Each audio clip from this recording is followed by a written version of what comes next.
Do you know how much it broke my heart to see you walking out of our house without telling me? All these years, gusto ko pa rin marinig ang dahilan mo. Dahil gusto kong malaman kung saan ba ako nagkulang. Dear Amihan Stories presents Running Away with the CEO's Twins. Written by Dice. Sabina, yung utang mo, sa'yo na lang ba yun? Ani Aling Ising, ang tinderang pinagkakautangan ni Sabina. Aling Ising naman, alam ko po. Sa katunayan, ibibigay ko na nga po sa inyo bukas sa bukas din. Kaya huwag na po kayo magalit. Nakakapangit yun, sige kayo. Sagot niya. Siguraduhin mo lang, Sabina, ha? Nang makaalis sa Aling Ising ay napabuntong hininga siya. Ang totoo, matapos niyang umalis sa poder ng pamilya, ay nagipit na siya sa pera. Siya na kasi ang sumasagot sa lahat ng gastusin mula nang magdesisyon siyang bumukod. Dahil sa katigasan ng ulo niya, ay wala siyang manang nakuha mula sa mga magulang. At sa totoo lang, hindi naman yun importante sa kanya. Mas masarap pa ring mabuhay ng malaya. Napatingin siya sa mga bills na kailangang bayaran ngayong buwan. Yun nga lang, malaya siya pero mahirap. Ano? Magagawan ko kayo ng paraan, ako pa. Anya, saka kinuha mga yon at itinago sa kabinet. Abala siya sa pagkakape ng umagang yon nang makarinig ng tawag mula sa kanyang teleponong nakacharge sa ibabaw ng mesa. Nang makita ang pangalan ng kakambal na tumatawag, ay agad niya yung sinagot. Hello? Hi Sabina! Malambing na bati ni Samantha. Nasa Amerika ito ngayon, kaya napakunutan noon niya. Ano, pipilitin mo na naman akong pumunta riyan. Hindi kita mapupuntan sa Amerika. Kahit mahirap, mas gusto kong buhay na mag-isa dito dahil malaya ako ata. Napahinto siya nang marinig ang mahinhing tawa ni Samantha. Silly, Sab. Kung buhay lang parents natin, for sure magagalitan naman sila sa'yo. The same Sab that I know, matigas ang ulo. But I didn't call you for that. Tumawag ako dahil manghihingi sana ako ng favor. Anong pabor naman yan? Tanong niya, saka sumimsim sa kape. Sandaling natahimik ang linya. Narinig lang ni Sabina ang mahina at kontroladong paghinga ni Samantha. May kakaiba. Hindi yun ang usual na tono ng kanyang kapatid. Sab, mahinang tawag ni Samantha. Kailangan ko talaga ng tulong mo. Napahigpit ang hawak ni Sabina sa tasa ng kape. Hindi niya alam kung bakit. Pero parang biglang bumigat ang pakiramdam niya. Gaano kaseryoso yan? Tanong niya. Hindi agad sumagot si Samantha. At doon pa lang, alam na ni Sabina na hindi simpleng pabor ang hihingi nito. Kailangan kong tulong mo. You know that I am infertile, right? Wala akong kakayahang magbuntis. So, gusto ko sanang magpanggap ka bilang ako and get pregnant. Samantha naman, ayoko! Gulat na bulalas ni Sabina. Napakagat pa siya sa dila ng mapaso. Sabina, come on. Our company and their company both need an heir. At saka hindi naman alam ni Ezekiel na may kakambal ako. Ayoko pa rin. Akala mo ba madali ang pinapagawa mo sa akin? Ano, makikipagkapwa-tao na naman ako doon. Hindi ko kaya maging ikaw, Sam. Gate niya. Napabuntong hininga si Samantha mula sa kabilang linya. But you know, in most aspects, mas magaling ka sa akin. Please, Sab. 10 million. Deal? Nalaki ang mga mata niya sa alok nito. Hindi siya makapaniwalang kayang magbigay ng ganoon kalaking halaga ng kanyang kakambal para lamang magkaanak at para magpanggap siya bilang ito. Alam mo talaga mukha akong pera, no? Anya, pilit na nagpapatawa. Mahinang natawa si Samantha. Ngunit sumeryoso din makalipas ang ilang sandali. But seriously, Sabina, here's the plan. You will pretend to be me, get pregnant, and after you give birth to my child, you will leave. Pagkatapos, babalik ako, at ako na ulit ang harap sa lahat. Let's say 9 months. He'll go back to your life, with your money. So, what do you think? Napangalumbaba si Sabina. Napatingin siya sa lumang cabinet sa harap niya, kung saan nakasiksik ang mga bayarin sa kuryente, tubig, internet, pati na rin ang listahan ng utang niya kay Aling Ising. Kaya naman niyang magtrabaho at bayaran ng lahat, pero matagal. Pagod, walang kasiguraduhan. Pero iyon, isang desisyon lang at matatapos ang lahat. Sure ba yung 10 million? Mahinang tanong niya. Yes, yes. And aside from that, magpapadala rin ako ng pera ngayon kung papayag ka. Napapikit siya. Para bang may dalawang boses na naglalaban sa loob niya. Ang konsensya at ang pangangailangan. Deal. Pikit mata niyang sagot. Narinig niya ang masayang tili ni Samantha mula sa kabilang linya. Dahilan para mapailing na lang siya. Thank you. Thank you so much, my twinsies. Isasan ko ng pera mo ngayon ha. Pero yung buong 10 million, after remission ko na lang ibibigay ha. Sige. Maikli niyang sagot. Pagkababa niya ng tawag, ilang saglit lang ay may pumasok na pera sa account niya. 50,000. Sapat na para mabayaran ng mga bayarin niya ngayong buwan. Pabagsak siyang humiga sa maliit niyang kama at ipinikit ang mga mata. Ngunit imbes na ginhawa, kaba ang bumalot sa kanya. Ay, sana lang hindi ako magsisi sa desisyong to. Bulong niya sa sarili, kasabay ng isang malalim na buntong hininga. Kinabukasan, matapos magbayad ng mga bills at utang, muli siyang nakatanggap ng tawag mula kay Samantha. Sab, may pinadala akong mga tauhan para ayusan ka. Ngayon mo, mamimit si Ezekiel. Kaya be ready, okay? Ano? Teka naman, sandali!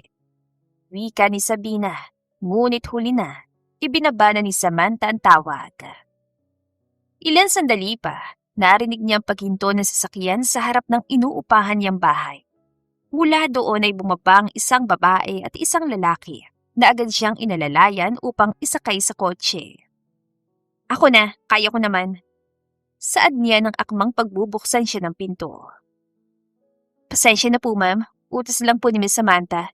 Ako po pala si Celine. Ako po yung mag-aasa sa inyo ngayong araw. Nakangiting paliwanag ng babae. Wala na siyang nagawa, kundi ang sumunod. Pagdating nila sa mall, laking gulat ni Sabina nang sumalubong sa kanya ang grupo ng mga babae na tila naghihintay na talaga sa kanya. Nakaayos sa mga ito, may isang may hawak na eleganteng damit na nakasabit sa hanger. May isa namang may dalang gunting at pangkulot ng buhok at meron ding may hawak na makeup brush. Napatras siya at napalunok. Bago pa man siya makatakbo paalis, napaligiran na siya ng mga lalaki na kaitim, mga bodyguard. Hinuha niya. Pwedeng magbanyo? Magbabanyo lang ako saglit. Anya, saka mabilis na tumalikod. Ngunit hindi pa man siya nakakalayo, ay nahawakan na siya ng isa sa mga bodyguards at maingat ngunit mariing ibinalik sa loob, diretso sa salon. Napairap na lang siya nang sapilitan siyang paupuin sa harap ng salamin. Kahit sunod-sunod ang reklamo niya, napansin niyang kahang-hangang haba ng pasensya ng mga ito. Tapos na po. Maya-maya pa ay sabi ng babaeng nag-makeup sa kanya. Dahan-dahan niyang iminulat ang mga mata at natigilan siya. Ang babaeng nakikita niya sa salamin ay hindi na siya. Pakiramdam niya, ibang tao ang harap niya. Mas elegante, mas pino, mas kahawig ni Samantha. Lalo na ngayong kinulot na ang dati niyang tuwid na buhok. Grabe! Mahina niyang bulong, hindi malis ang tingin sa sarili. Sa unang pagkakataon, kinabahan siya, hindi dahil sa plano, kundi dahil mukhang kaya niya talaga yung gampanan. Nang makarating sila sa isang elegante at malaking restaurant, inihatid siya ng isa sa mga staff patungo sa nakahandang mesa. Habang papalapit siya, unti-unting bumibilis ang tibok ng puso niya. Hindi dahil sa kabalak, kundi dahil sa takot na baka sa unang pagkikita pa lang ay mabuking na siya. Huminga siya ng malalim at saka tuluyang humakbang palapit sa lalaking naghihintay sa kanya. Sandali siyang natigilan na makita ang lalaki. May kulay abong mga matang malamig na nakatutok sa kanya, matangos ang ilong at tila perpekto ang hulma ng mga labi. Malaki at maskulado din ang katawan nito at halatang mas matangkad kaysa sa kanya. Hello, sorry, I'm late. Anya, saka inayos ang pagkakaupo. Ikaw bang fiancé ni Sam? Ikaw ba ang fiancé ko? Napakagat siya sa labi nang muntik na niyang mabanggit ang pangalan ni Samantha. Tumango ang lalaki. Unfortunately, yes. Bahagya niyang pinagtasan ng kilay ang sagot nito. Ngunit agad din niyang pinigilan ng sarili. Naalala niyang nagpapanggap siya bilang si Samantha. I'm Ezekiel Valderrama. By the way, your fiancé. Malamig nitong pagpapakilala. I hope you understand kung anong klaseng relasyon lang ang magkakaroon tayo. You see, this engagement is primarily for business. Tumango siya. Alam ko, at huwag kang mag-alala, may fiancé. Hindi rin naman kita magugustuhan. Anya, bago pa niya mapigilan ang sarili. Napakurap siya na mapansin ang bahagyang pag-angat ng sulok ng labi ni Ezekiel. Parang naaniwa. Good. Then, we're on the same boat. Tugon nito. So, are you ready to move into my house? We need to conceive a child as soon as possible. Napahinto si Ezekiel nang bigla siyang masamit. Agad-agad! Reklamo niya. Bahagyang napataas ang boses. Grabe ka naman! Hindi mo malamang muna ako kikilalanin? Mariin niyang hiniwang steak sa harap niya sa sobrang inis. Kikilalanin? Ulit nito. Bahagyang nakakunot ang noo. I already know you, miss. You're Samantha Manchester. The only daughter of Mr. Simon from Manchester Corporation, right? Tila nagpantingan tainga ni Sabina sa narinig. Malinaw, wala itong interes na kilalanin siya bilang tao. Pangalan at background lang ang mahalaga dito. And besides, dagdag pa nito. Hindi ko na kailangang malaman ng iba pang detalye dahil hindi rin naman tayo magtatagal. Who knows kung sinong unang bibitiw? Pinilit niyang ngumiti. Okay then, fiancé, may point ka. Sarkastiko niyang sagot. Alis na ako. Mag-iimpake na ako para makalipat na sa bahay mo bukas sa bukas din. Alam mo na, sobrang excited na rin kasi akong makasama ka. Tumayo siya at binitbit ang bag. Hindi na hinintay ang sagot nito. Sa likod ng pilit ng ngiti, kumukulo ang inis niya. Ang yabang-yabang ng fiancé mo, Samantha. Mukhang hindi ko matatagalan ang isang yun. Reklamo ni Sabina habang kabidyo call ang kakambal. Kita niya sa screen ang pigil ng ngiti ni Samantha. Ano ka ba, Sabina? First meeting pa lang naman. At saka alam ko, cold talaga siya sa mga bagong kakilala. Kibit balikat nito. Basta, di ko mapipigilan ang sarili ko. Baka masuntok ko pa yun kapag napikon ako eh. Inis niyang sagot. Sab, maamong tawag ni Samantha. Napatingin siya muli sa camera.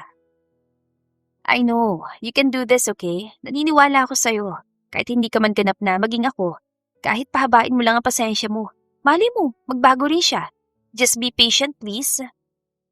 Napabuntong hininga siya bago napilitan tumango. Ay, sige na nga. Basta, yung usapan na. Gumiti si Samantha. Oo naman, basta galingan mo rin dyan ha. Pagkababa ng tawag, napatingin si Sabina sa maleta. Nakahanda ng lahat. Mga damit, gamit at ang bagong buhay na papasukin niya. Hindi niya alam kung ano ang naghihintay sa kanya doon. Ngunit isang bagay ang sigurado. Hindi na siya pwedeng umatras. Huminga siya ng malanip. Ay, at dahil pinasok ko to, paninindigan ko to. Bulong niya sa sarili. Samantala'y napapailing si Ezekiel habang naaalala ang naging pagkikita nila ni Samantha kahapon. Hindi niya inaasahang papatulan nito ang mga sinabi niya. Ayon sa mga naririnig niya, tahimik at mainhin daw ang babae. Ngunit ang nakaharap niya kahapon ay tila kabaligtaran. Masungit, palaban, at totoo. Nagtataka man siya, hindi niya yun masyadong pinansin. Sa katunayan, may kakaibang saya siyang naramdaman habang nakikitang iritasyon sa mga mata nito sa tuwing sinasadya niya itong inisin. Good morning, Sir Ezekiel.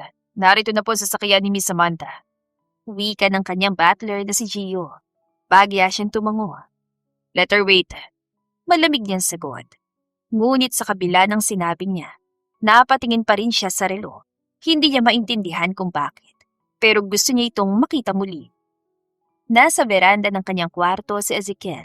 nang makita niyang pagpasok ng sasakyan ni Samantha sa loob ng bakuran. Hindi niya alam kung bakit, pero hindi niya maiwasang mapansin agad ang pagdating nito. Sinalubong niya ito sa loob ng bahay. Nang magtagpo ang mga mata nila, sandali siyang natigilan. Hindi tulad ng ibang babae, hindi ito umiwas ng tingin. "Saan ang kwarto ko?" Tanong nito na para bang ito ang may-ari ng bahay. Bahagya niyang tinasan ng kilay ang tono nito. "Manang, pakihatid naman po si Samantha sa kwarto niya. Na kwarto ko rin." Malamig niyang saad. Hindi inaalis ang tingin sa babae. Dumaan ang gulat sa mga mata nito. At doon ay bahagya siya napangiti. "What? Nagulat ka ba, Samantha?" Pangasar niya. "I thought you wanted this." Ngunit imbes na inis, sarkastikong ngiti ang sinukli nito. "Of course, I want this. Sino ba may sabing ayoko?" Tugon nito. "Tara na nga po, Manang. Baka may matadyakan pa ako dito." Padabog nitong hinilang maleta at sumunod kay Manang. Tahimik lamang siyang nakatingin sa papalayong figura nito. Hindi niya maintindihan kung bakit. Pero tila mas lalo siyang naaaliw sa bawat iritasyon na ipinapakita nito. Napailing siya sa sarili. Mukhang may bago na siyang dahilan para umuwi ng bahay ng maaga. At iyon ay para lang asarin ng kanyang fiancé.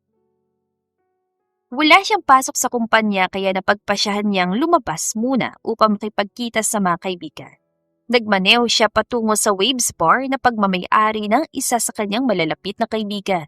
Dahil doon, kilala na siya ng mga bouncer at tauhan ng lugar. Diretso siyang nagtungo sa isang private room. Doon niya naabutan ang dalawa niyang kaibigan. Si Wave, ang may-ari ng bar at negosyante sa industriya ng alak. At si Clayton, isang private investigator. "Ang aga mo ah!" Bungad ni Wave habang may hawak na baso ng alak. "May tinatakasan ka ba?" Umupo si Ezekiel at sumandal. "Hindi." Maikli niyang sagot.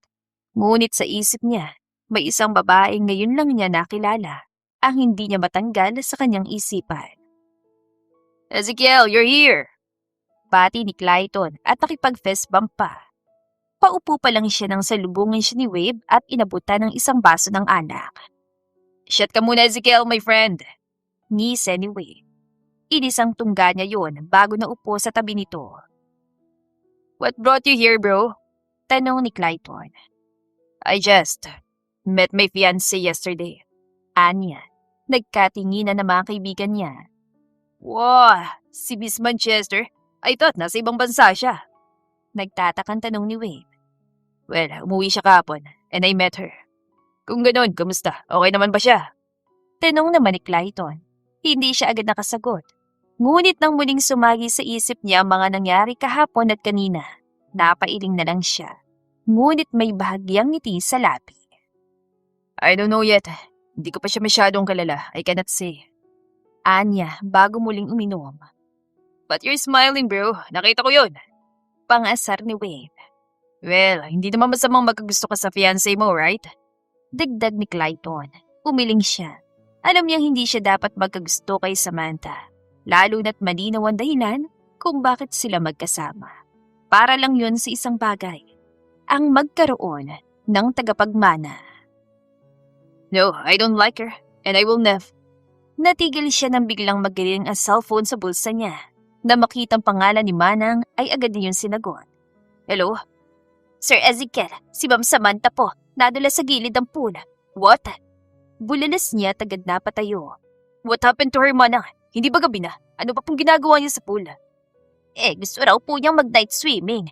Kaso nadulas naman po siya. Ipapabuhat ko na sana kay No, pauwi na ako. Ako na bahala, Manang." Putol niya.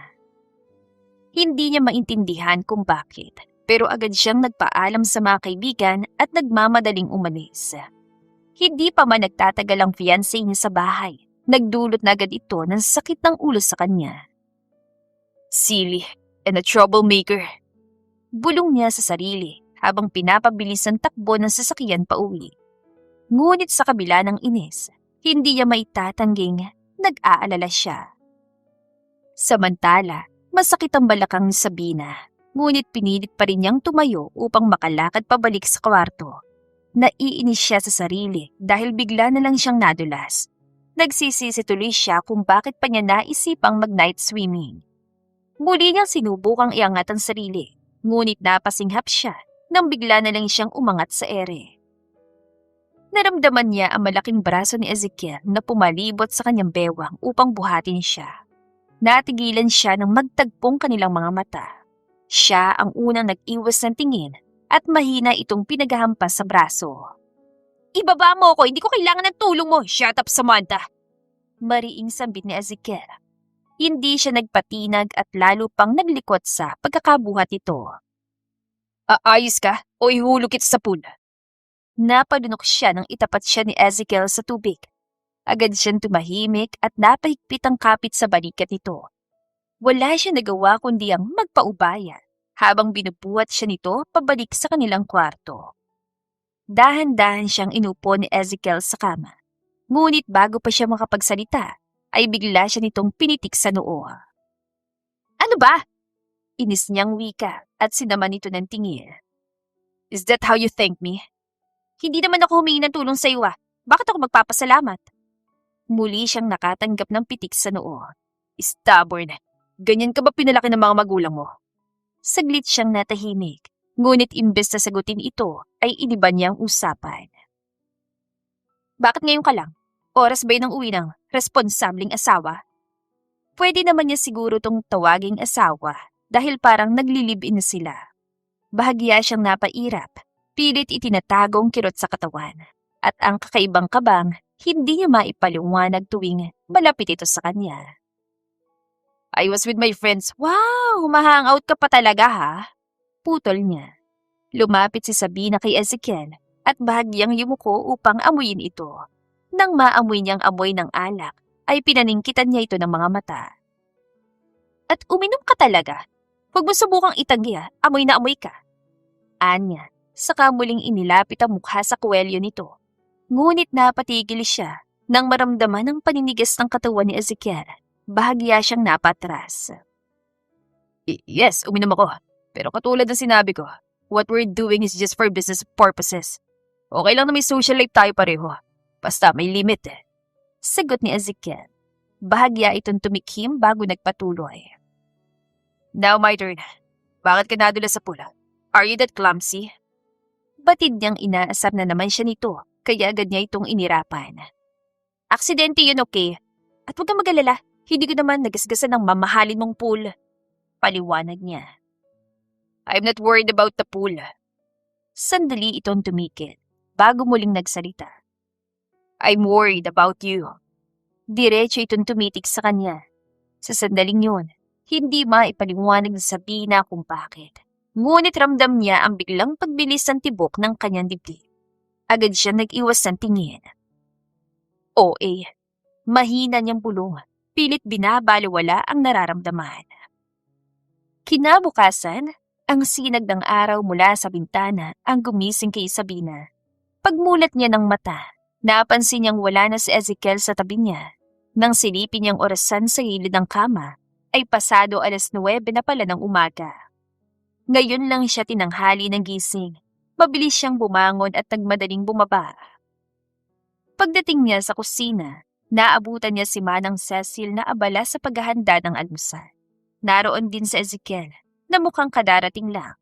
Mukhang galing ito sa gym, batay sa suot nitong damit at bahagyang pawis sa leeg. Saglit siyang napatigil. Hindi niya maintindihan kung bakit, pero sa simpleng anyo nito, tila mas lalo itong nakakainis tignan.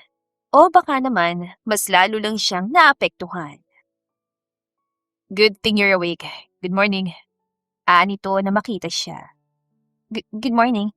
Tinanghali ako ng gising. Napasarap kasi ang tulog ko." Sagot niya. Lumapit si Ezekiel sa kanya. Tila sinusukat siya ng tingin. "Are you okay now? Hindi na ba masakit ang balakang mo?" Napaiwas siya ng tingin. Ayaw man niyang aminin, pero may bahagyang ngiti siyang hindi niya mapigilan dahil sa concern sa tono nito. "Okay naman na. Nilagyan ko kasi ng salon pas kagabi, kaya ayos na."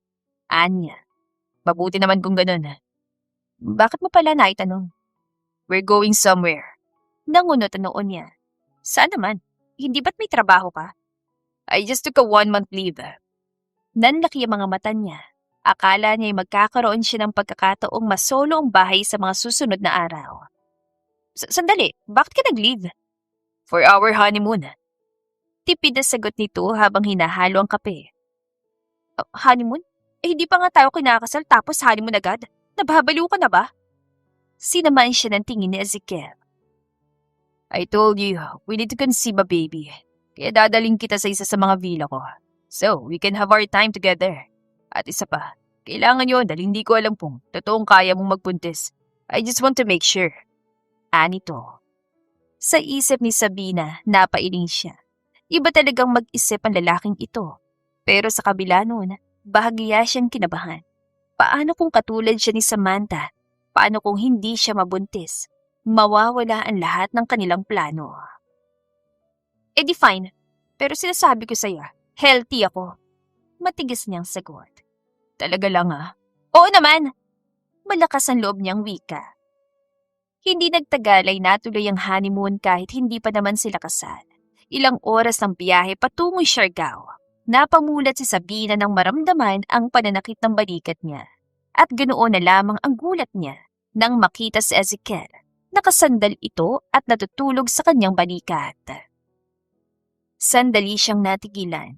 Naaakit siyang hawakan ng pisngi nito, ngunit agad niyang pinigil ang sarili. Ilan saglit pa, gumalaw ito at nagsing. I'm sorry, nakatulog ako. I think we're here. Come on. Inilahad dito ang kamay sa kanya. Sandaling napatitig si Sabina sa nakalahad nitong kamay. Napakagat siya ng labi bago yun tanggapin. Nang maglapat ang kanilang mga palad, muli na naman niyang naramdaman ang tila mga paru-parong naglalaro sa kanyang tiyan. We're gonna stay in one of my villas. Before we view the entire place, kumain muna tayo. Hindi siya nagsalita at tahimik na sumunod kay Ezekiel hanggang sa makarating sila sa isang restaurant.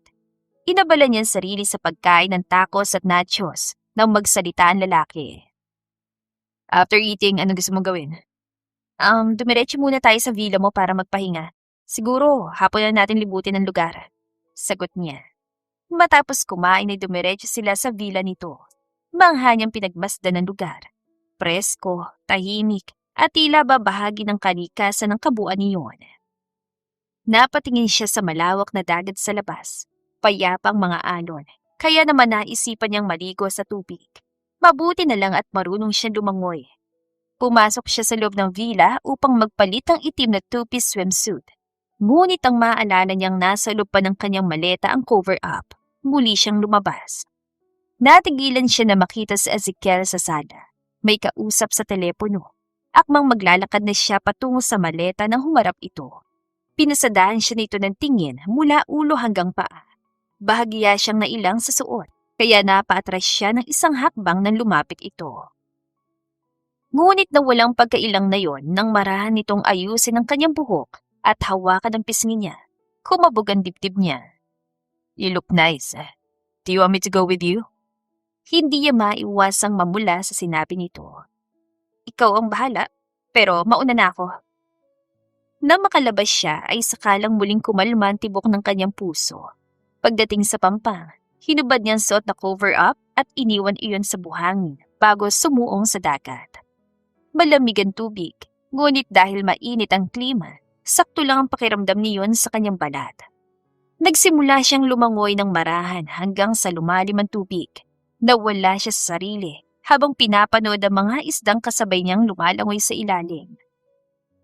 Paminsan-minsan siyang umaahon upang sumagap ng hangin, ngunit agad din siyang muling sumisi. Napapangiti siya tuwing lumilitaw sa mga koral ang makukulay na isda. Meron ding sea urchins, starfish at maliliit na jellyfish. Habang lumalalim ang kanyang paglangoy, mas lalo niyang naramdaman ang pakiramdam na tila nasa ibang mundo siya. Hindi niya namalaya ng oras at nang akmang aahon na siya, bigla siyang nanigas nang maramdaman na kumikirot ang isa niyang paa. Nag-cramp siya. Inis siyang napatingin sa paa. Pilit yung ginagalaw ngunit lalo lang yun sumasakit. Unti-unti siyang nauubusan ng hininga. Nagsimula na rin siyang mahilo. Dahan-dahan siyang nawala ng lakas. Napapikit siya. Sa isang banda, galit si Ezekiel.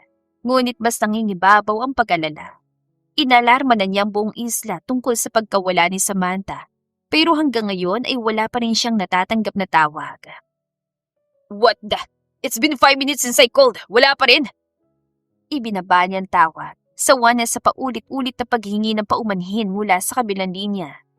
Napatingin siya sa pangpang nang mapansin ang isang manipis na telang tinatangay ng hangin.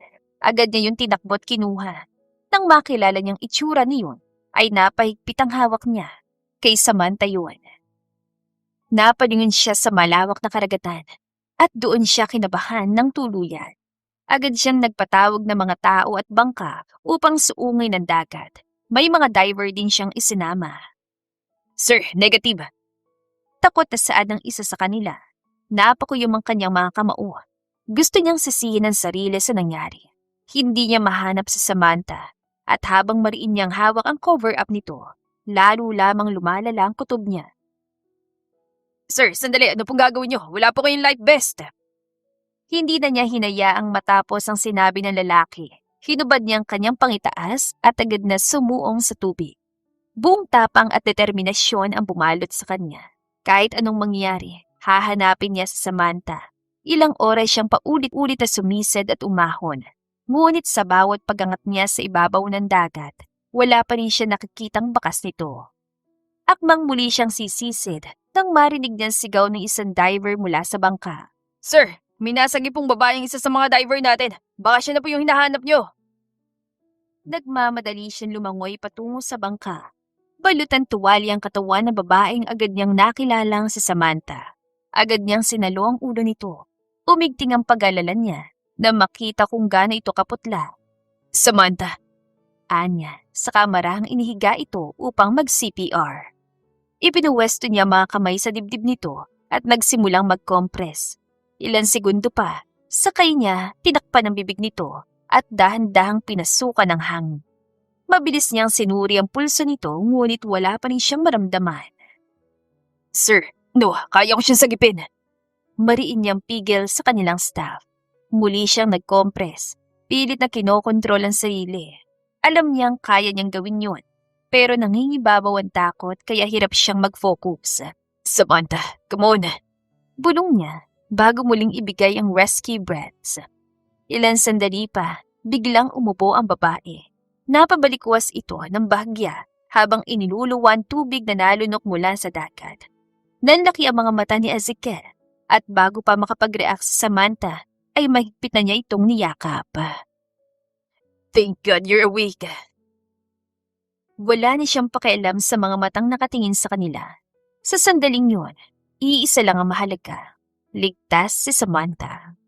Nanginginig pang katawan nito sa kanyang mga bisig. Ramdam niyang malamig nitong balat at ang mahinang paghinga na tila anumang oras ay pwedeng mawala. Ezekiel, mahina nitong usad. Parang may kumurot sa dibdib niya. Nandito lang ako. Agad niyang sagot. Mas hinigpitan ng yakap dito. You're safe. Ngunit sa kabila ng mga salitang yun, hindi pa rin mapakali ang isip niya. Sir, kailangan na po natin siya dalhin sa klinik. Paalala ng isa sa mga kasama nila. Napatingin siya sa babae. Basang-basa ito, nanghihina at halatang hirap pa ring huminga. Dahan-dahan niya itong binuhat. At sa unang pagkakataon, mula na magsimula ang lahat, may isang malinaw na desisyon siyang pinanghawakan. Hindi na niya ito pababayaan ulit. Samantala'y nakabalik na sila sa villa, ngunit hindi pa rin makapaniwala sa Sabina na ligtas na siya. Napahawak siya sa kanyang labi ng mapagtanto na habang sini-CPR siya ni Ezekiel, naglapat ang mga labi nila. Nasa gitna siya ng pag-iisip nang magulat siya sa biglang pagpasok ng lalaki sa kwarto. May dala itong tray ng pagkain. Nakapagpahinga ka na ba? I brought you dinner. Salamat. Sagot niya at akmang kukunin ang kubyertos ngunit naunahan siya nito. Ako na magsusubo sa'yo. Kaya ko naman, let me. Napabuntong hininga siya bago hinayaan si Ezekiel. Hinipan nitong pagkain sa kutsara bago dahan-dahang isinubo sa kanya. Hindi ko pa naitatanong kung anong nangyari kanina. Would you mind explaining kung bakit ka nalunod? Uminom muna siya ng tubig bago sumagot. Ay, napasarap ang paglangoy. Babalik naman na talaga ako kaso bigla ako nag-cramps. It was an accident, okay? Paliwanag niya. Bumuntong hininga ang lalaki at tumango. Okay, but from now on, hindi ko na hayang umalis ka na mag-isa. Nanlaki ang mga mata niya habang nakatingin dito. Ano? Ezekiel naman, hindi ako bata. At bakit kailangan mo kong samat? For your safety. I'm your fiancé, remember? Putol nito. Natigilan siya at napaiwas ng tingin. Porke fiancé, hindi na pwedeng iwan mag-isa. Pulong niya, ngunit narinig yon ni Ezekiel. Mahina siya nitong pinitik sa noo bago muling sinubuan. Matikas ang ulo mo, kaya dapat kang bantayan. Nye, ewan ko sa'yo. Baka hindi mo na lang din aminin ang totoo na gusto mo ako makasama. Pangasar niya habang inilalapit ang mukha dito. Ngunit napalunok siya nang imbes na mainis, ngumiti pa ang lalaki. So what? Ano naman ngayon kung ganun nga? Hindi siya nakasagot. Siya rin ang unang umiwas ng tingin. Hindi niya kayang magtagal ang titig kay Ezekiel dahil pakiramdam niya, sa tuwing nagtatagpo ang mga mata nila, nababasa nito ang laman ng isip niya. Good morning. Take a seat, Samantha. Malapit na tumaluto. Let's eat before we go outside. Ani Ezekiel kinabukasan. Good morning. Nauutal niyang bati. Ipinaghila siya nito ng upuan bago inilapag sa harapan niya ang bagong timplang kape. Thanks. Nang matapos maghain, umupo si Ezekiel sa tapat niya. Kumusta ng paa mo? Okay na, salamat pala kahapon. Anya, bahagyang tumikhim ng maalala ang pagliligtas ito sa kanya. Hindi man lamang siya nakapagpasalamat ng maayos. You're welcome. Anyway, anong gusto mong gawin natin ngayong araw? Napaisip siya. Hindi niya kabisado ang lugar, pero gusto niya subukan ang sumakay sa bangka at motorboat. Gusto kong pumunta sa Sugba Lagoon at sumakay ng motorboat. Tumango ito. Okay, pagkatapos natin kumain, pupuntahan natin yun. Ngumiti siya at maganang kumain, ngunit napahinto na maramdaman ng titig ni Ezekiel. You have sauce on the side of your lips. Kumuha siya ng tissue at akmang ipupunas yun sa kanyang bibig nang maunahan siya nito. Bahagya itong tumayo upang abutin siya at marahang pinunasan ng gilid ng kanyang labi. Wala na. Thanks. Anya sabay tikhim. Pagkatapos kumain ay nagpunta sila sa Sugba Lagoon. Napangiti siya na makitang hagdang gawa sa kahoy at ang tabla sa itaas kung saan maaaring tumalon. Akman tatapak na siya sa dulo ng tabla nang maramdaman niya ang marahang hawak ni Ezekiel sa kanyang braso. Ako nang mauna. I need to make sure na maayos ang babagsakan mo. Hindi na nito hinintay ang sagot niya at nauna nang tumalon. Sa lakas ng pagbagsak nito sa tubig, tumalsik ang tubig hanggang sa kanya. Nang yumuko siya upang silipin ito, nakatingala ito at nakangiting itinaas ang hinlalaki. Hudyat na ayos lang ang lahat. Hindi na siya bumilang pa. Pikit mata siyang bumuwelo at nagpatihulog sa tubig. Ngunit ang inaasahan niyang tubig na babalot sa kanya ay naantala. Dahil imbes sa tubig, ang mga braso ni Ezekiel ang sumalo sa kanya. Nagkatinginan sila. At muli na naman niyang naramdaman ang malakas sa tambol sa kanyang dibdib. Ano ba? Anong thrill kung sasaluhin mo lang ako? Inis niyang wika. Yun na nga yung thrill eh. You didn't know na sasaluhin kita. Ewan ko sa'yo. Putol niya, sabay-sabay ng tubig dito. Natawa siya nang mapapikit ito, kaya muli niya itong sinabuyan. Ngunit sa pagkakataong yun, gumanti ito at sinabuyan din siya nito ng tubig. Humalakhak siya. Oh, ano ha? Subukan mo lumapit. At kapag nakalapit ako? Nakangisa si Ezekiel, tila may binabalak, kaya napalungoy siya palayo. Ngunit hindi pa man siya nakakalayo ng husto. Nahuli na nito ang kanyang bewang. Got you. Bulong nito na nagpatindig ng balahibo sa batok niya. Nagtagpo ang mga mata nila at doon lang niya tuluyang napagtanto kung gaano ito kagwapo. Sa kabila ng hindi maayos sa simula ng pagkakakilala nila. Dahan-dahang itinaas nito ang kamay at hinawakan ang pisngi niya. At bago pa siya makapag-isip, lumapat ang mga labi nito sa kanya. Mabagal ang bawat galaw ng halik ni Ezekiel. Tila sinusulit ang bawat sandali. Saglit siyang natigilan. Ngunit unti-unti niyang sinubukang sabayan ang galaw nito. Nang maramdaman niyang bahagya itong ngumiti, ay doon niya natiyak na hindi siya nagkakamali. Nang makabalik sila sa villa, hindi niya alam kung paano kikilos sa harap ng lalaki. Dahil kung para dito ay normal lang yun, para sa kanya, may ibang kahulugan yun. Hi Sabina, I'm sorry I got busy. Ngayon lang ulit ako nakatawag. Anyway, how are you? Kausap niya ang kanyang kakambal habang nasa labas si Ezekiel. Okay lang naman, medyo hindi na masungot si Ezekiel. Sagot niya, hindi makatingin. Oh, that's great. So, sabi mo sa akin last week, nasa Siargao kayo? Nariyan pa rin ba kayo hanggang ngayon? Oo. Pakiramdam ko nga, ang morena ko na. Then, what's wrong with that? Maganda ka pa rin naman. Nakangiting sabi ni Samantha. Anyway, are you pregnant na ba? Napalunok siya bago tumikim. Hindi pa. Takot din siyang gawin ang bagay niyo, lalo na't para sa kanya, hindi na yun simpleng pisikal na bagay na. It's okay, take your time. May ilang buwan ka pa naman. I'm gonna hang up now, Sab. May gagawin pa akong trabaho. Ingat ka riyan. Paalam ni Samantha bago nito pinatay ang tawa. Sakto namang narinig niya ang mga yabag ni Ezekiel papasok. May dala itong mga prutas at sa kabilang kamay ay hawak ang buko juice na may bamboo straw. Let's go outside. Nadadala siya sa ngiti nito, kaya tumango siya at sumod dito palabas. Naupo sila sa sun lounger.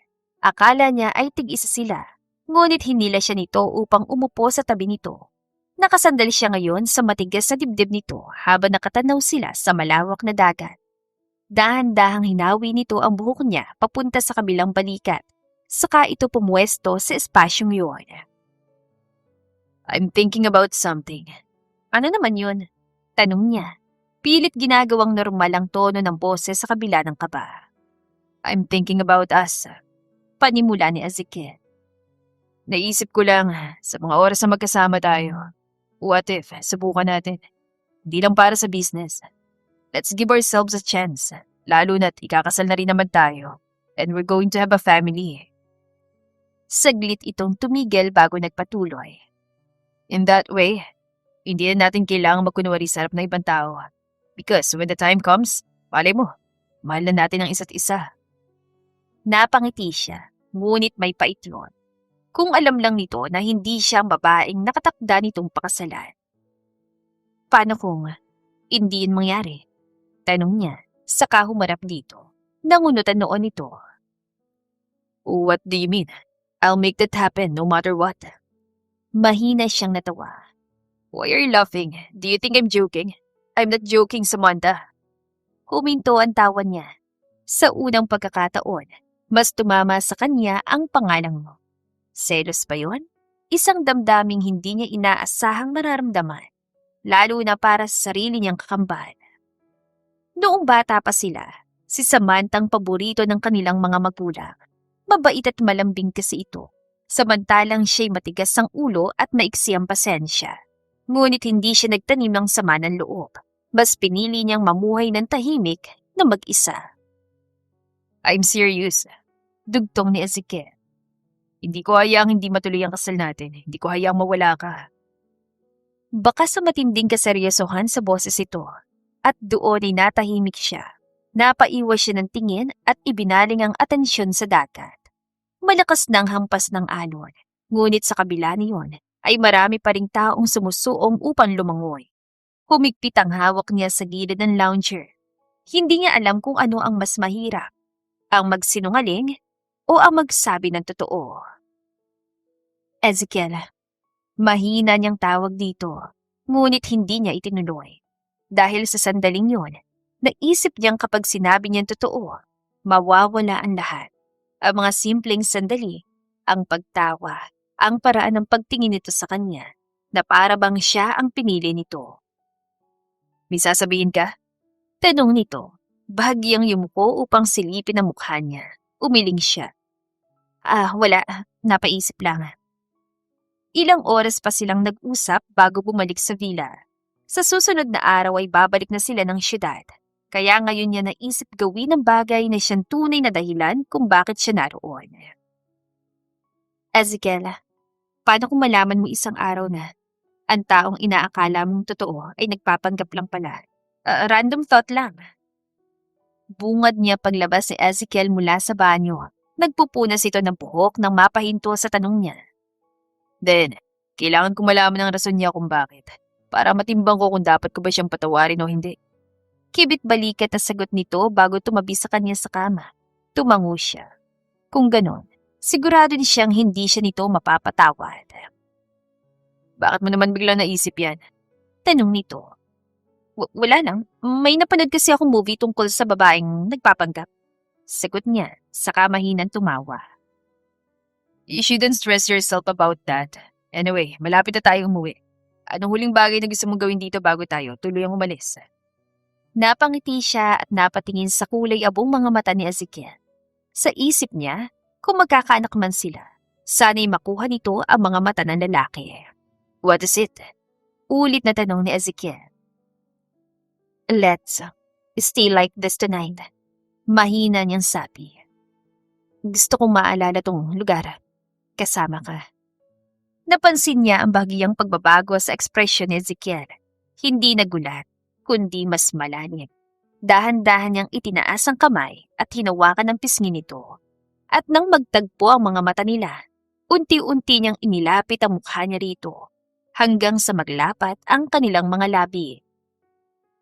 Marahang gumalaw ang mga labi nila na tila ba may iisang ritmo. Nang humawak ito sa kanyang balat, doon umusbong ang matinding init sa kanyang katawan na ngayon lang niya naranasan. Sa buong gabing yun, buong puso niyang ibinigay ang sarili kay Ezekiel. Ilang araw ang lumipas, nakabalik na sila sa syudad. Matapos ang nangyari sa kanila ni Ezekiel sa Siargao, napansin niyang mas naging maalag at malambing ito. Katulad ngayon, halos mapatalon siya sa gulat nang bigla siya nitong halikan sa pisngi. Ezekiel!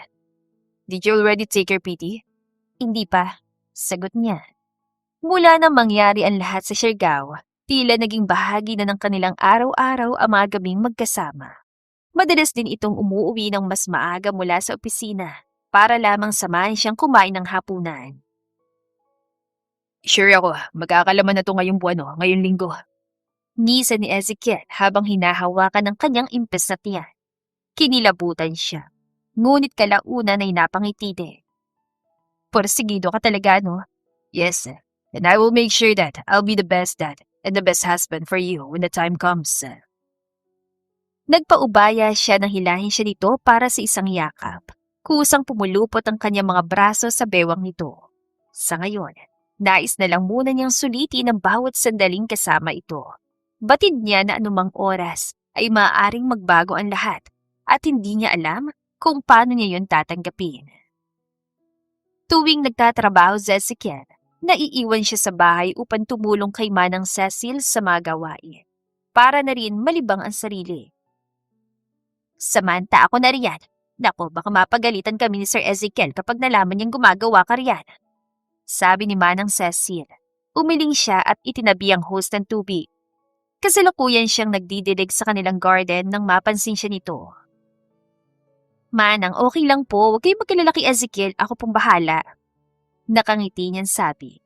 Akmang ipagpapatuloy niyang pagdidilig nang biglang manlabo ang kanyang paningin. Parang umiikot ang paligid. Ang huli niyang naaalala bago mawala ng malay ay ang nag-aalalang boses ni Manang Cecil. Nang magising siya, nasa loob na ulit siya ng kwarto nila ni Ezekiel. Napahawak siya sa kanyang ulo habang pilit inaalala ang nangyari bago siya nawala ng malay. Akmang babangon siya nang pumasok si Manang Cecil. May dala itong tubig. Pauwi na si Ezekiel, pero mabuti pa uminom ka muna ng tubig. Sabi nito. Ano po ba nangyari, Manang? Bakit po ako biglang nawala ng malay? Tanong niya. Tinitigan siya ni Manang Cecil sa kamarahang hinawakan ng kanyang kamay. Naguluhan siya nang hawakan nito ang kanyang pulso. Samantha, sa tingin ko, nagdadalang tao ka na, iha. At sa mga sandaling yun, ay nanlamig ang buong katawan niya. Agad niyang kinuha ang PT na itinabi niya noon at nagmamadaling nagtungo sa banyo. Kabado siyang naghintay ng resulta at nang makita niyang 2 pulang guhit ay nabitiwan niya ang PT. Saglit siyang natigilan bago napangiti ng malungkot habang hinahaplos ang kanyang tiyan. Nais niyang sabihin na magandang balita kay Ezekiel, ngunit nagdadalawang isip siya. Samantha, I heard from Manang na nahimatay ka raw. Are you okay now? Tanong ni Ezekiel pagpasok nito. Oo, napagod lang siguro ako at mainit din. Mabilis niyang sagot. Kakauwi lang ni Ezekiel ngunit agad itong dumiretso sa kanya matapos marinig ang nangyari. Marahan itong hinimas ang kanyang ulo. I'm worried. Gusto mo bang magpa-check tayo sa ospital bukas para... Hindi! Putol niya agad. Saglit siyang natigilan saka bumawi. Hindi na. Okay na ako ngayon. Tinitimbang niyang sitwasyon. Ngayong buntis na siya, mas maraming bagay ang maaaring magbago. At ang mas kinatatakutan niya, baka mapansin niya ni Ezekiel bago pa siya maging handa. Nang gabing yun, hindi siya masyadong nakatulog dahil sa kakaisip kung dapat ba niyang sabihin sa lalaki ang totoo.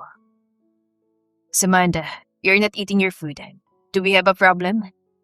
Bakas ang concern sa boses ni Ezekiel kinabukasan nang nag-aagahan sila. Umiling siya at sinubukang kumain. Ngunit ang akmang isusubo na niyang karne, biglang sumama ang pakiramdam niya at humilab ang kanyang sikmura. Agad siyang tumungo sa lababo at doon nagsuka. Mabilis siyang nagpunas ng bibig nang marinig ang mga yabag ni Ezekiel na papalapit. Samantha, I think you're not fine. Hindi mo na ako papasok sa trabaho ngayon para malagaan kita. Umiling siya. Hindi na, Ezekiel. May nakain lang akong hindi maganda kaya siguro ako naduwal. Mabuti pa umalis ka na, malilit ka na. Sabi niya saka hinalikan ng pisngin nito. Hindi pa rin niya kayang sabihin ang tungkol sa kanyang pagbubuntis at ayaw din niyang maghinala ito. Kaya sa mga sumunod na linggo, palihim siyang nagtutungo sa ospital. Mabuti na lang at tila bloated lang ang kanyang tiyan kahit na 8 linggo na siyang buntis. Congratulations, Miss Manchester. Kambal ang anak mo. Gulat na napatingin siya sa doktor. Kasabay ng pagkabigla ay ang unti-unting pagluha at ngiti sa kanyang labi. Dati, gusto niya lang naisipin ang sarili niya, ngunit ngayon ay nagbago ang lahat. Ngayon, may 2 maliit na buhay nang umaasa sa kanya. At sa unang pagkakataon, may mabigat na tanong na bumabalot sa isip niya. Kakayanin ko bang ibigay ang mga anak ko kay Samantha at kay Ezekiel kapalit ng pera? Napabuntong hininga siya saka muling napatitig sa ultrasound. Hindi niya kaya. Hindi niya kayang iwan ng mga munting anghel kahit pangkakambal niya ang magiging ina ng mga ito. Mga anak, patawad. Patawad ko magiging makasarili ulit ako. Patawad kung sarili ko na naman ang iisipin ko dahil hindi ko kayang ibigay kayo sa iba. Nang tumuntong ang hating gabi, tahimik siyang nag-impake. Dalang mahalagang gamit, balak niyang tumakas. Malungkot niyang tinitigan si Ezekiel na mahimbing nang natutulog sa kanilang kama. Patawad, mahal. Bulong niya. Dahan-dahan siyang lumapit at marahang hinalikan nito sa noo. Maingat niyang sinara ang gate ng malaking bahay bago tumawag ng sasakyan. Hindi niya alam kung saan siya pupunta. Ngunit isa lang ang sigurado niya. Hindi siya maaaring manatili pa doon. Tinawagan niya si Samantha. Sabina, napatawag ka, Samantha. Putol niya agad, nanginginig ang boses. Umatras na ako sa kasunduan natin. Pasensya na, pero hindi ko rin kayang magbuntis. Katulad mo, kaya bigo ako. Huwag mo na akong hanapin. Sa kabilang banda, nalimpungatan si Ezekiel nang maramdaman niyang wala na si Samantha sa kanyang tabi. Pupungas-pungas siyang bumangon at sa hindi may paliwanag na dahilan ay biglang bumigat ang kanyang pakiramdam. Samantha!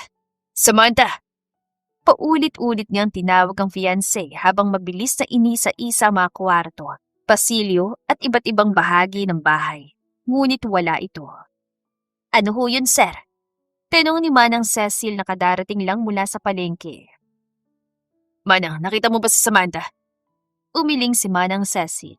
Napahilamo siya sa mukha. Wala siyang ideya kung saan ito maaaring pumunta. Mas lalo siyang hindi mapakali dahil wala rin siyang maisip na dahilan nang bigla nitong pag-alis. Nawawala si Samantha, Manang. Baka sa matinding pag-alala at takot sa boses niya, lalo na sa posibilidad na may masamang nangyari dito. Nako isa naman kaya pumunta si Samantha. Kay aga niyang umalis na hindi nagpapaalam. Hindi ba kayo nag-away? Umiling siya. Hindi naman sila nag-away. At iyon ang mas nakakatakot. Agad niyang tinawagan si Clayton, ang kaibigan niyang private investigator. Clayton, I need your help. Nawawala si Samantha. Pabalik-balik siyang naglalakad sa sala, hindi mapakali. Sinusubukan niyang alalahanin ang lahat ng posibleng dahilan ng pagkawala nito. At habang tumatagal, ay mas lumalalim ang kanyang kaba. Sa sobrang pag-alala, hindi niya namalaya na dumating na si Clayton. Calm down, Ezekiel. How would I calm down? Nawawala si Samantha. Hindi ko alam kung nasan siya. Paano kung nasa panganib siya? Paano kung gutom na siya? Paano kung umalis lang pala siya? Putal nito. Wala pa siyang 24 hours na nawawala, di ba? I don't care. I want to see my fiancé. Just help me, dude. Di ako matatahimik hanggat hindi ko siya nakikita. Napabuntong hininga si Clayton. Why don't we check the CCTV footage first para malaman natin kung sino maaaring dumukot sa kanya? Pinuntahan nilang guardhouse ng subdivision. Halos sabay silang nabigla ni Clayton na makitang CCTV footage. Si Samantha ay palihim na lumalabas ng gate ng bahay nila. May dala itong bag. Pagkatapos ay sumakay ito sa isang taxi. Parang biglang naubos ang hangin sa dibdib ni Ezekiel. Hindi ito dinukot. Hindi ito nawala. Umalis ito ng kusa't walang paalam. Nanghihina siyang bumalik sa bahay. Ezekiel, I will try to find Samantha. Sabi ni Clayton. Para saan pa? Mahina ngunit matalim niyang sagot. Kusa siyang umalis. Saglit siyang napahinto bago muling nagsalita. Mas mabigat na ngayon ang boses niya. I did everything to show her how I feel. So bakit siya biglang aalis sa parang wala lang ako? Parang wala akong halaga sa kanya. Galit at nasasaktan ka lang ngayon kaya may nasasabi, Ezekiel. I will come back again here. Babalikan kita kapag meron na akong balita tungkol sa fiancé mo. Malay mo, may mahalagang bagay lang siyang ginawa at bumalik din siya sa isang araw. Ani Clayton, saka siya tinapik sa balikat bago umalis. Ilang linggo ang lumipas. Ilang linggo na rin siyang hindi makatulog na maayos at halos wala nang natatapos sa trabaho. Nasasaktan siya. Ngunit batid niyang may parte pa rin ng kanyang puso na umaasang babalik si Samantha, kagaya ng sinabi ni Clayton. At mukhang nagdilang anghel ang kaibigan niya. Isang umaga, natulog siya sa kinatatayuan na makita si Samantha sa harapan niya. Ngunit nang yakapin niya ito ay natigilan siya. Ibang-ibang pakiramdam. Hindi pamilyar ang init ng yakap nito. Agad siyang napabitiw at sinama nito ng tingin. Sino ka? You're not Samantha. But why do you look like her? May hinihinang babaeng nasa harap niya. Nakasuot ito ng puting dress. I am Samantha. No, you're not Samantha. Mariin niyang putol. Napabuntong hininga ang babae. Saka bahagyang humakbang palapit sa kanya. Ngunit agad niya itong pinigilan. First, let me introduce myself. I am Samantha Manchester. Isa ako sa kambal na anak ni Simon Manchester. The Samantha you know is my twin sister, Sabina. May kasunduan kami, kaya pinagpanggap ko siya bilang ako. It's because I'm infertile. Hindi kita mabibigyan ng anak, kaya kapalit ng malaking halaga ay nakipagkasundo sa akin si Sabina. But a few weeks ago, she called me. Sinabi niyang umaatras na siya sa kasunduan. She told me she was infertile too. I just came here to clear things with you and to cancel our engagement. What? Gulat na bulalas ni Ezekiel. What the hell are you saying? Parang sumakit ang ulo niya sa dami ng impormasyong biglang bumagsak sa kanya. I'm really sorry, Ezekiel. Nasaan siya ngayon? Si Sabina.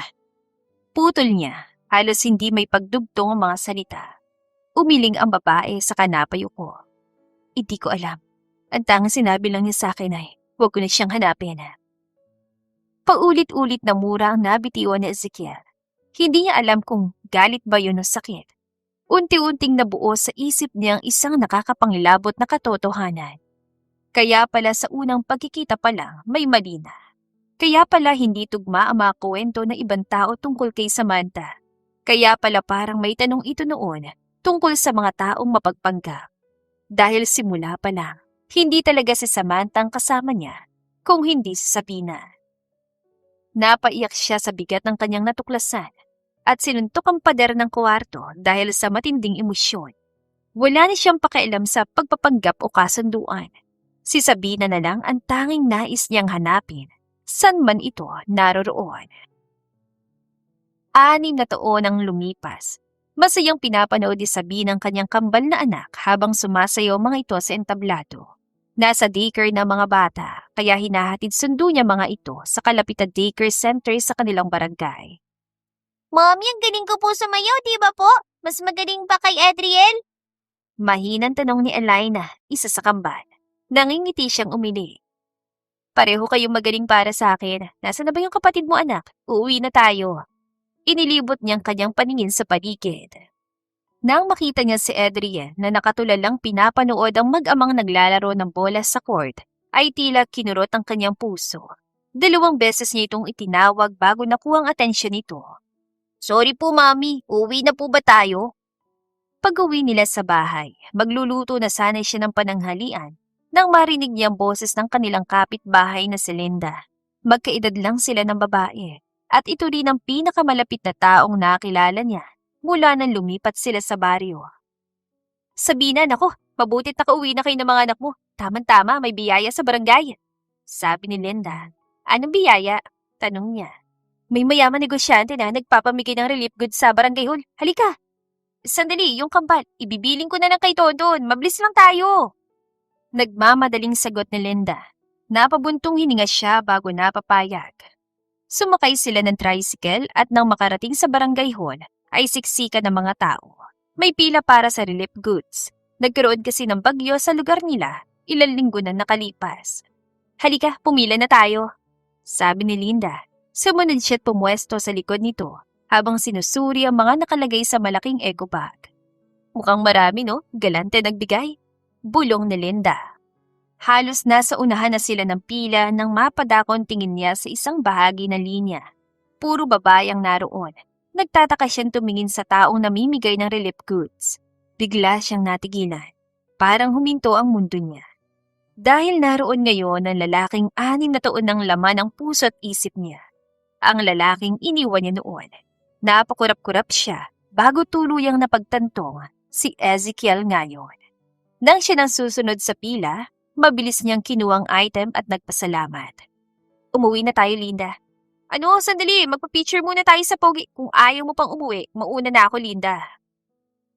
Tumalikod siya at nagsimulang maglakad palayo. Mapapahinto na sanay siya sa lakas ng sigaw ni Linda, ngunit mas pinili niyang magpatuloy. Sabina, sandali lang naman! Mariin siya napapikit at lalo pang nilakihan ng mga hakbang. Nakayuko siyang naglalakad ng muntik na siyang matumba nang mabangga sa isang matigas na bagay. Pasensya na. Napaawang ang labi niya nang mag-angat siya ng tingin. Bumungad si Ezekiel sa harapan niya. Malamig ang mga mata nito, kagaya nung una nilang pagkikita. Aalis ka na naman na walang paalam. Is that really your fetish? Napakuyo mamakamaon niya. Akmang lalampasan na niya ito nang harangan siya nito. Mag-usap tayo. Wala tayong dapat pag-usapan. Marami tayong dapat pag-usapan, Sabina. Nanlaki ang mga mata niya nang banggitin nito ang tunay niyang pangalan. Kung ganoon, alam na nito ang totoo. At marahil, kasal na ito kay Samantha ngayon. Ayoko makapag-usap sa'yo. Muli niyang nilampasan sa Ezekiel, ngunit hindi pa man siya nakakailang hakbang, ay nagsalita ito. Hindi ko na hayang umalis ka ulit, Sabina. Mag-uusap tayo, sayaw sa gusto mo. Napalunok siya, ngunit dumiretso pa rin siya sa paglalakad pa uwi. Labis ang kaba sa dibdib niya.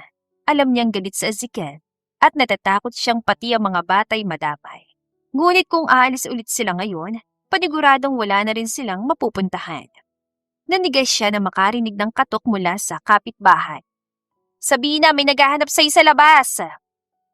Hindi na siya nagulat nang mabungaran sa Ezekiel na naghihintay sa kanyang pintuan.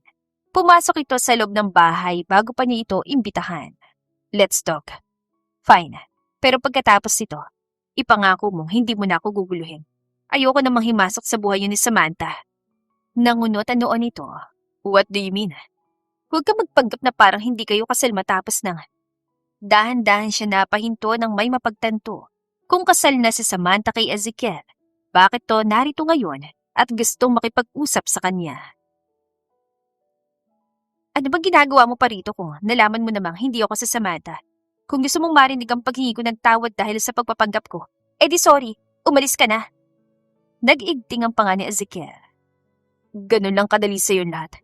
Really, Sabina, ilang taon kitang hinanap. Hindi ko sinabing hanapin mo ko, of course. Dahil from the start, ako lang naman ang may gusto nito. Ako lang naman kasi ang may nararamdaman sa atin. Nabigla siya sa sinabi nito, ngunit muli itong nagpatuloy. Do you know how much it broke my heart to see you walking out of our house without telling me? All these years, gusto ko pa rin marinig ang dahilan mo. Dahil gusto kong malaman kung saan ba ako nagkulang. Anong dapat kong baguhin para bumalik ka lang sa akin, Sabina? Hindi naman ako galit dahil nagpanggap ka. Galit at nasasaktan ako dahil iniwan mo ako na walang paalam.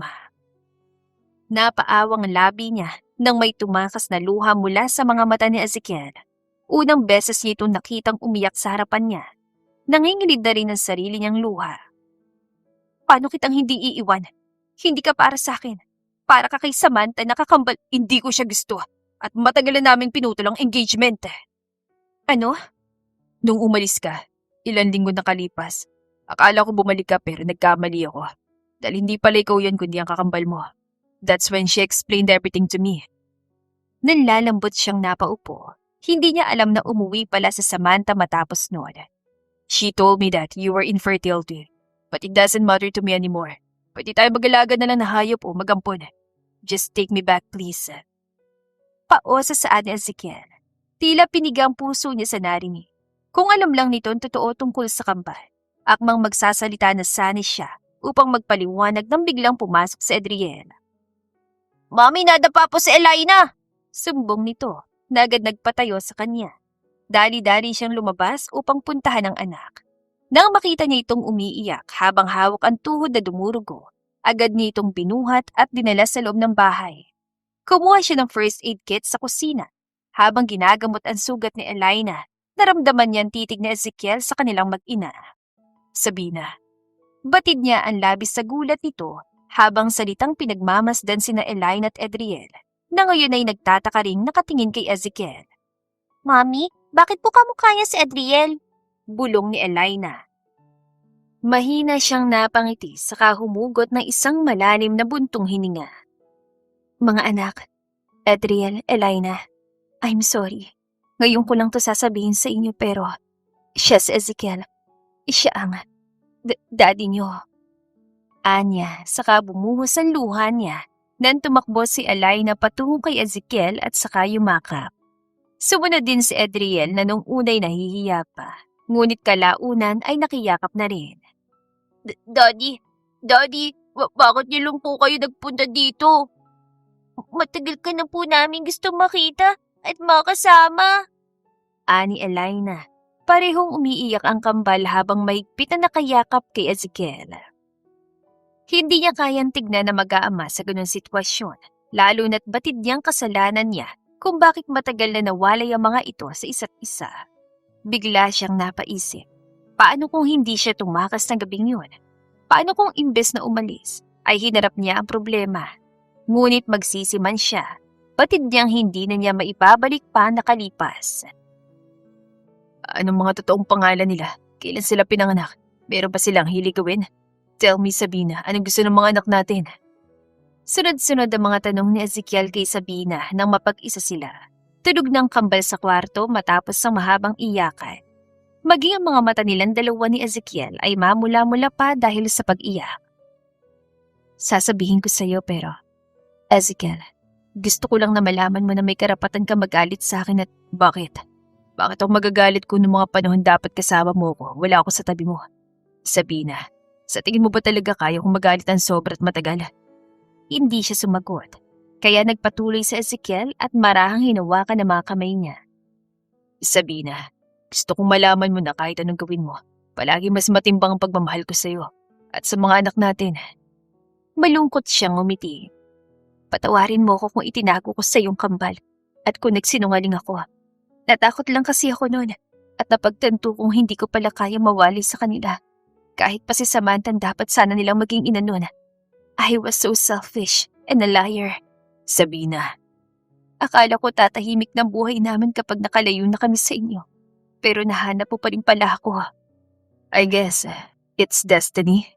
Sa tingin mo? Hinila siya ni Ezekiel sa isang mahigpit na yakap. I miss you so much, Sabina. My pretend wife. Anya, may halong ngisi. I miss you too. My fake fiancé. Fake pala. Kaya ko naman gawing totoo yan. Just say yes and I'll plan the wedding right away. Makalipas sa 5 taon, umalingaw-ngaw ang malalakas sa palakpakan, iyawan at tunog ng nagkakalampagang baso sa paligid nang magmulat ng mga mata si Sabina matapos sa mahabang halik nila ni Ezekiel. Nasa reception na sila nang mag-request ang mga bisita ng isang halik mula sa kanila. Congratulations to our newlyweds, once again, Mr. and Mrs. Valderome. Nakangiti siyang humarap sa mga bisita, ganoon din sa Ezekiel na nakahawak sa kanyang bewang. Are you happy? Tanong ng asawa niya. Masayang masaya, sagot niya. Matapos sa 5 taon, napapayag din siya ni Ezekiel sa kasal. Nakapagpasya na rin siyang magtrabaho muli dahil malaki ng kambal at nag-aaral na sa elementarya. Sa gitna ng selebrasyon, napansin niyang babaeng nasa dulo ng mga mesa. Nakangiti itong kumaway sa kanya, kaya nilapitan niya ito. Samantha, Sabina, congratulations. Iniwan ko na regalo ko para sa'yo sa kambal. Magpapaalam na rin kasi ako. I need to go back to the US to attend some errands.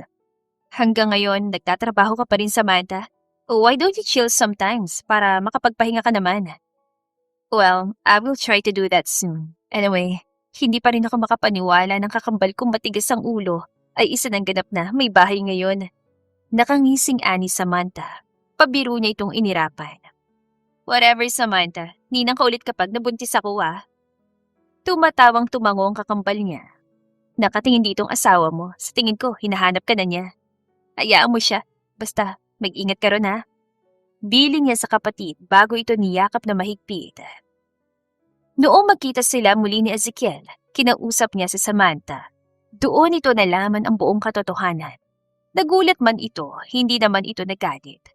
Nagpapasalamat siya sa kapatid dahil sa kabila ng lahat, tinupad pa rin ito ang pangako kahit tinanggihan na niya ang perang iniaalok nito noon. Ezekiel, ibili mo ako ng watermelon, please. Ani Sabina sa asawa isang umaga. Ginising niya si Ezekiel, madaling araw pa lang.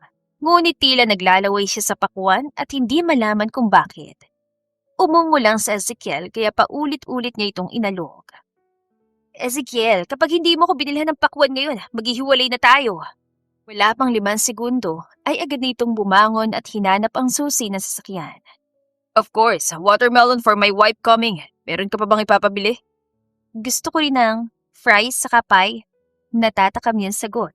Tumango si Ezekiel at humalik sa kanyang noo bago umalis. Sa mga nagdaang linggo, paulit-ulit na ganoon na nangyayari. Minsan inaawa niya siya kay Ezekiel, ngunit hindi rin niya matiis ang sariling cravings sa mga pagkaing wala sa kanilang bahay. Ezekiel, I'm sorry, sumusobra na ba ako? Naiiyak niyang tanong. Malamlam lang siyang tinignan nito at marahang umiling. Of course not. It's for you and our new baby. Kahit anong hilingin mo, ibibigay ko hanggat kaya ko. Don't worry, okay? Napahikbi siya at mahigpit na yumakap sa asawa. I love you too, Ezekiel. Babawi ako sa iyo kapag nakapanganak na ako. Ikaw kasi last na to. Okay, 3 naman no? But I want the whole basketball team. Nanggigil niyang pinisalita sa pisngi. Ikaw kaya mga anak? I'm just kidding, Sabina. I love you. Nakangiting saad nito bago siya dinampian ng magaan na halik sa labi. Matamis siyang napangiti bago sinuklian ng halik nito. Sa wakas, wala na ring pagpapanggap. Ngayon, batid niyang totoonan lahat. At may isa pa siyang napagtanto.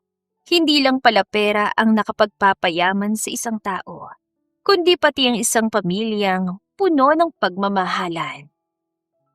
The end. Kung nagustuhan ninyo ang aming istorya, huwag kalimutang mag-like at subscribe Salamat sa pakikinig. Mag-iingat po tayong palagi at naway lagi tayong pagpalain. To God be the highest glory.